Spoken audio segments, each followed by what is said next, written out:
முதலமைச்சர் விஜய் அரசியல் களத்துல குதிச்சு மிகப்பெரிய ஆளா உருவெடுக்கிறதுக்கு காரணமா இருந்த ஒரு சம்பவம் கரூர் சம்பவம். இந்த சம்பவம் நடந்த அந்த இடத்துக்கு விஜய் போகவே இல்லை. இப்போ அந்த இடத்துக்கு முதல் முறையா போக போறாரு. அது எப்போ அப்படிங்கிறத பத்தி தான் நம்ம விவாதிக்க போறோம். ஐயா வணக்கம். வணக்கம்.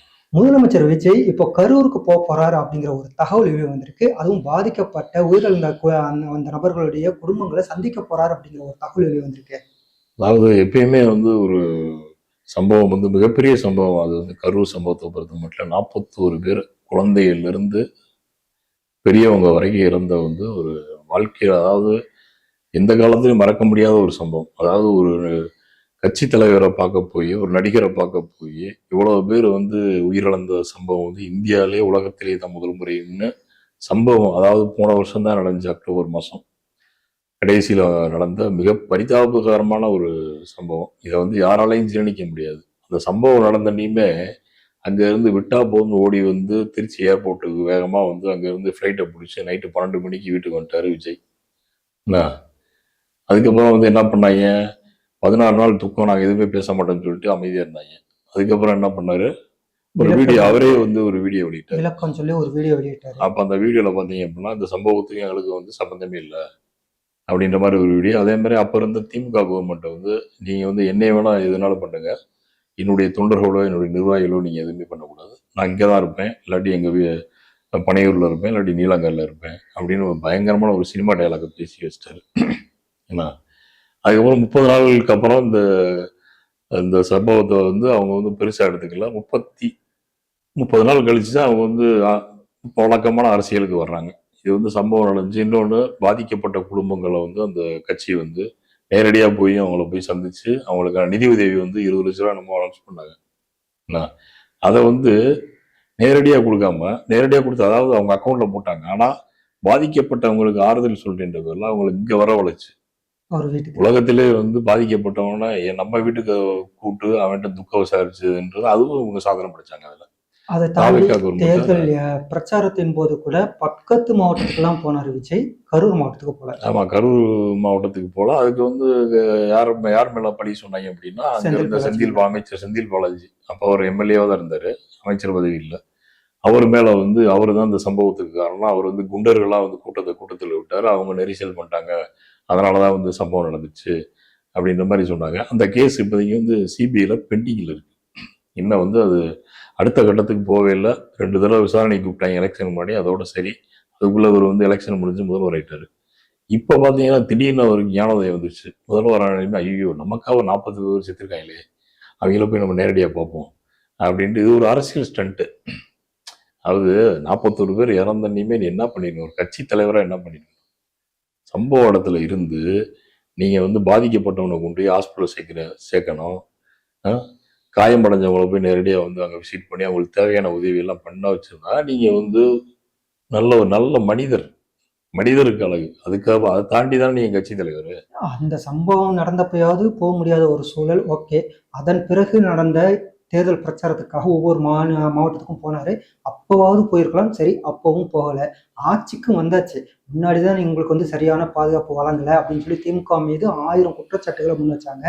ஆட்சிக்கு வந்தாச்சு, ஆட்சி முதலமைச்சர் நீங்க தான், அந்த காவல்துறை உங்களுடைய நேரடி கட்டுப்பாட்டில் தான் இருக்கு. அப்படிங்கிறப்போ ஆட்சிக்கு வந்த உடனே நேராக போய் பார்த்துக்கலாமே. நீங்க ஆட்சிக்கு வர்றதுக்கு முக்கிய காரணமே நான் அந்த 41 பேர் உயிரிழப்பு தானே, அப்படிங்கிறப்ப அங்க போயிருந்திருக்கலாமே அப்படிங்கிற கேள்விதான் மக்கள் மத்தியில எழுந்துகிட்டே இருந்துச்சு ரொம்ப நாள். அதாவது இன்னைக்கு அவர் ஏன் போறோம்னா, இது ஒரு அரசியல் தான்.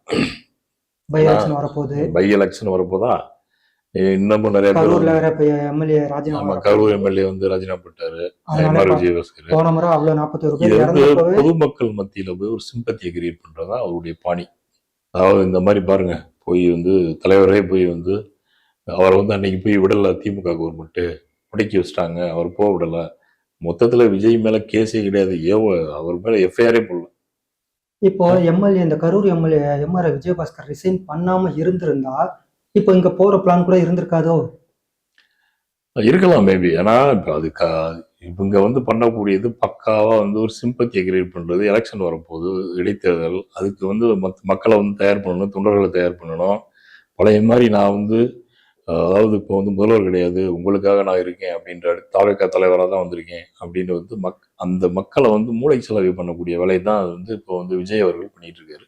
அதுதான் அந்த திடீர்னு வந்து வர மாசம் ஜூலைல வந்து 2வது வாரத்துல வந்து போய் ஒவ்வொரு வீடா போய் பார்க்க போறாராம். இல்ல வந்து ஒரே இடத்துல எல்லாத்தையும் மண்டபத்துல கூட்டு ஒரே இடத்துல அந்த பாதிக்கப்பட்டவங்களோட குடும்பங்கள் எல்லாத்தையும் வரவழைச்சு அங்க பார்க்க போறாரு அப்படிங்கறத ஒரு தகவல் வெளியாகுது. ஏற்கனவே அவர் வந்து பாதிக்கப்பட்ட மக்களை வந்து ஒரு ஹோட்டல்ல சந்திச்சாரு. இவர் சிஎம் ஆகிறதுக்கு முன்னாடி, எலெக்ஷனுக்கு முன்னாடி. அந்த வீடியோ வந்து வெளியிலேயே வரல. அப்பெல்லாம் காலில் விழுந்தாராம், கட்டி புரண்டாராம். இப்ப பாருங்க, அந்த வீடியோ வந்து இப்ப அது இங்க எடுத்து ஃபுல்லா வந்து சோசியல் மீடியால ஓட்டுவாங்க. இங்க அவர் வந்து காலில் விழுவாரு, கட்டி பிடிப்பாரு, கண்ணீர் ஒடிப்பாரு. ஒரு வருஷம் கழிச்சு அவனாவது கண்ணீர் ஒடிப்பான், காலை பிடிக்கான்னா அது என்ன அது காலை பிடிக்கிறேன்னு என்ன அர்த்தம்? காலை பிடிச்சி இழுத்து விட போறான்னு அர்த்தம் எல்லாத்தையும். மக்கள் நம்ம தேர்தலுக்காக நடத்தக்கூடிய மிகப்பெரிய ஸ்டென்ட், சிம்பத்தி இது. மக்கள் இதை வந்து நம்ப போறது இல்லை. இதே கரூர்ல தானே சம்பவம் நடந்துச்சு. கரூர்ல ரிசைன் பண்ணிருக்காரு. அங்க இடைத்தேர்தல் வரும். தாவேகாவை ஜெயிக்க சொல்லுங்க பாப்போம். ஏன்னா போன முறையே தாவேகா ஜெயிக்கல. திமுக ஆளும் கட்சியா இருந்த திமுக தோத்துச்சு. செந்தில் பாலாஜியோட கோட்டை தோத்து போச்சு. அதிமுக ஜெயிச்சு 41 பேர் பழி கொடுத்துட்டாங்க. சிம்பத்தியை வச்சுட்டு அவங்க தாவேகாவால ஜெயிக்க முடியல. ஆனா அதிமுக அங்க ஜெயிச்சாங்க. இப்ப அதிமுக காரே வந்து ரிசைன் பண்ணிட்டு தாவேகாவுக்கு போறாரு. அவரால் திரும்ப ஜெயிக்க முடியுமா? அவருக்கே சீட்டு கொடுத்தா. அதனாலதான் இப்போ பாதிக்கப்பட்ட மக்களை சந்திக்கிறதுக்கான ஏற்பாடுகளை செஞ்சுட்டு இருக்காங்களோன்னு நொடிக்கு நொடி அவர் பண்ணக்கூடிய வேலை பார்த்தீங்கன்னா, நடிகன்ற வேலையை பக்காவா பண்ணிட்டு இருக்காரு. நடிக்கிறவன் எப்படி இருப்பான்? எம்ஜிஆர் சொல்லுவாங்க, கூட்டத்துல வந்து ஏற்கனவே ஒரு 2-3 பாட்டிகளை வந்து ரெடி பண்ணி வச்சிருவாங்க. இந்த ஓரம் அடிக்க சொல்லிடுவாங்க கூட்டத்துல. அவர் வந்து இறங்கும் நேரம் போய் பாட்டியை கட்டி பிடிச்சிடுவாரு.